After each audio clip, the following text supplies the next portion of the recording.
સુરત એસીબીની ટીમે લાંચિયા બાબુઓ સામે લાલ આંખ કરીને એક મોટી અને સફળ ટ્રેપ ગોઠવી છે। સુરત જિલ્લા પંચાયત કચેરીની ખેતીવાડી શાખામાં ફરજ બજાવતા એક મહિલા સિનિયર એકાઉન્ટ ક્લાર્ક અને તેમના 19 વર્ષના પુત્રને એસીબીની ટીમે જાહેર રોડ પર ₹30,000ની લાંચ લેતા રંગે હાથે ઝડપી પાડ્યા છે।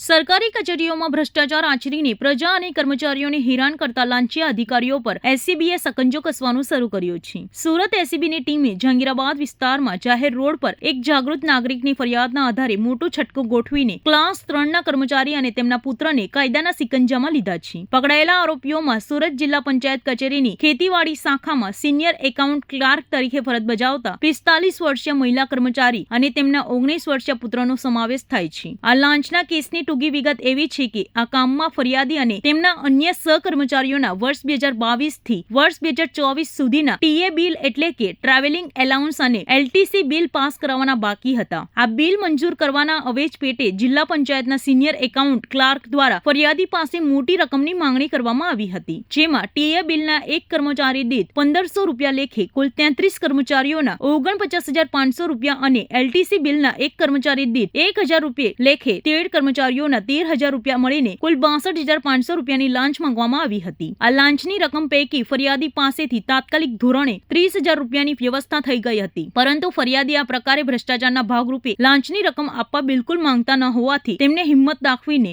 લાંચ રૂશ્વત વિરોધી બ્યુરો એટલે કે એલસીબીનો સંપર્ક સાધ્યો હતો અને કાયદેસરની ફરિયાદ નોંધાવી હતી। આ જાગૃત નાગરિકની ફરિયાદના આધારે એલસીબીની ટીમે તપાસ પાસાઓને તપાસીને લાંચના છટકાનું એક સુવ્યવસ્થિત આયોજન કર્યું હતું। આયોજન બંધ મુજબ સુરતના જહાંગીરાબાદ ઉગત ભેસાણ રોડ પર આવેલા ઓમકાર હાઇટ્સ નજીક જાહેર રોડ પર લાંચ આપવાનું નક્કી થયું હતું। એલસીબીના છટકા દરમિયાન મહિલા આરોપીએ ફરિયાદી સાથે હેતુલક્ષી વાતચીત કરી હતી અને ત્યારબાદ લાંચની રકમ સ્વીકારવા માટે પોતાના જ 19 વર્ષના પુત્રને આગળ કર્યો હતો। પુત્રએ જેવી ફરિયાદી પાસેથી લાંચની રકમ ₹30,000 સ્વીકારી કે તરત જ આજુબાજુનો અવાજ ગોઠવાયેલી એસીબીની ટીમે ત્રાટકીને બંનેને રંગે હાથે દબોચી લીધા હતા। લાંચની રકમ પૂરેપૂરી રિકવર કરી લીધી હતી। આ સફળ ટ્રેપની કામગીરી સુરત શહેર એસીબી પોલીસ સ્ટેશનના પોલીસ ઇન્સ્પેક્ટર અને તેમની ટીમ દ્વારા કરવામાં આવી હતી, જ્યારે આ સમગ્ર ઓપરેશનનું સુપરવિઝન એસીબી સુરત એકમના મદનીશ નિયામક અને વડોદરા લાંચ રૂશ્વત વિરોધી બ્યુરોની ટીમની દેખરેખ હેઠળ સફળતાપૂર્વક પાર પાડવામાં આવ્યું હતું। હાલ એસીબીએ માતા અને પુત્ર બંને વિરુદ્ધ ભ્રષ્ટાચાર નિવારણ અધિનિયમ હેઠળ ગુનો નોંધીને